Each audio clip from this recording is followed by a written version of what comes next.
that we work with the youth. The timing is actually quite ripe for us to hear from the youth. I think we should work with youth because we want better results, better outcomes. And I think we all know that the more we engage with those that we purport to serve, the better our projects are. There has to be different types of mechanisms to engage with youth at different levels.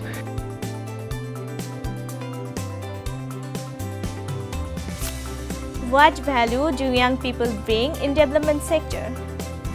Sustainable development is about future, but more importantly, to meet the needs of tomorrow. In order to meet the needs of tomorrow, we have to talk to the youth, who will be the leaders of the future. They know their own lived realities and they are good at coming up with solutions. So the more we listen, the better our development projects will be. How can the young people advocate to have greater involvement in development work?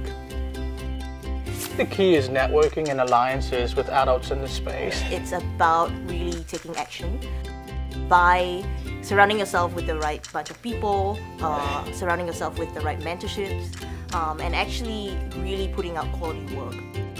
What characteristic and skill does the youth have that make them such good development partners? They're very, very smart. In fact, I think they're smarter than our generation. Young people are generally more risk takers. They look at things from a new lens. How can youth contribute to achieving the SDGs? I think youths are energetic and they have the mindset to change, to make a positive change. Give solutions in the global and local challenges. You know, what do I choose to consume? How am I using the Internet of Things? Be more knowledgeable about my actions and how that impacts development in general. We have the kind of lifestyle that is increasingly green, increasingly mobile, but increasingly social justice orientated as well. How can we make sure that the development assistance is not just for youth as beneficiaries, but also for them as partners and leaders? Mobilizing the youth, it's a two-way street. This generation of the young today are not satisfied with just being told what to do. They need to be convinced.